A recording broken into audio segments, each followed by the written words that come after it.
ফিরে দেখা সেই দিনগুলো স্মৃতির পাতায় ভাসে, বন্ধুত্বের রং মেখে আজও হৃদয় হাসে। নর্দার্ন ইউনিভার্সিটির ইংরেজি বিভাগের উদ্যোগে অনুষ্ঠিত হলো এক প্রাণবন্ত অ্যালামনাই গেট টুগেদার। অনুষ্ঠানে একত্রিত হন বিভাগের প্রাক্তন ও বর্তমান শিক্ষার্থীরা, যা পরিণত হয় স্মৃতি, অভিজ্ঞতা ও ভবিষ্যৎ ভাবনার এক মিলন মেলায়।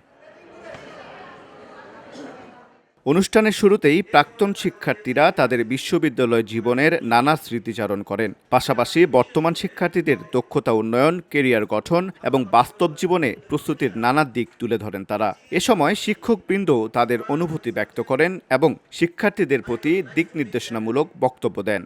আজকের এই প্রোগ্রামটাতেও তাদের কন্ট্রিবিউশন আসলে অনস্বীকার্য।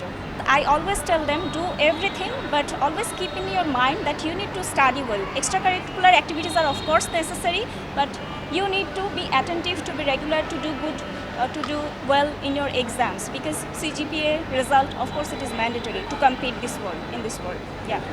এ সময় যারা পর্দার আড়াল থেকে এত বড় একটি অনুষ্ঠান আয়োজন করেছিলেন, তারাও ব্যক্ত করলেন তাদের অনুভূতির কথা। ইভেন্ট ম্যানেজমেন্টের দায়িত্ব পালন করেছি আলহামদুলিল্লাহ, অ্যান্ড নেটওয়ার্কিং অ্যান্ড কমিউনিকেশন সেক্টরে ইভেন্ট কোঅর্ডিনেশনে, মিডিয়া কোঅর্ডিনেশনের দায়িত্ব পালন করেছি। খুব ব্যস্ততার মধ্যে গিয়ে স্টুডেন্টদের সময় গিয়েছে, কেননা যারা কারেন্ট স্টুডেন্ট তারাই অ্যালুমিনিদের জন্য, পূর্ব স্টুডেন্টদের জন্য এটা আয়োজন করেছে। মূল বিষয় ধারা এটা, যখন এই আয়োজনটা হয় তখন আমরা খুব গর্ববোধ করি, কেননা একসময় এসে আমরাও অ্যালুমিনি হয়ে যাব এবং আমাদেরও এরকম একটা আয়োজন হবে যেটা আমরা জুনিয়ররা করবে এবং আমরা সেটা এনজয় করবো ইনশাআল্লাহ। নর্দার্ন ইউনিভার্সিটি বাংলাদেশ এগিয়ে যায়, স্বপ্ন দেখে এটি নিয়ে যে স্টুডেন্টরা এভাবেই উন্নয়ন করে যাবে এবং আমাদের ক্লাবগুলো খুবই অ্যাক্টিভ। এখন আমি চলে আসছি আমাদের ভাইস চ্যান্সেলর মিজানুর রহমান স্যারের কথায়। স্যার বলেছেন যে উন্নয়নে আমাদের কোনো বাধা ব্যক্তি নেই।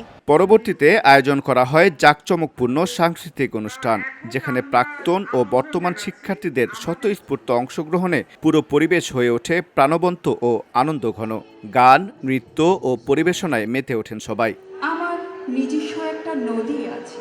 এই আয়োজনের মধ্য দিয়ে প্রাক্তন ও বর্তমান শিক্ষার্থীদের মধ্যে এক আন্তরিক বন্ধন ও সমন্বয় তৈরি হয়। অনুষ্ঠানে প্রাক্তনরা নতুনদের উদ্দেশ্যে নানা উপদেশমূলক কথা বলেন, যা তাদের ভবিষ্যৎ পথচলায় অনুপ্রেরণা যোগাবে বলে মনে করেন আয়োজকরা। আন্নুর আসাদ, ভিওটি বাংলা, ঢাকা।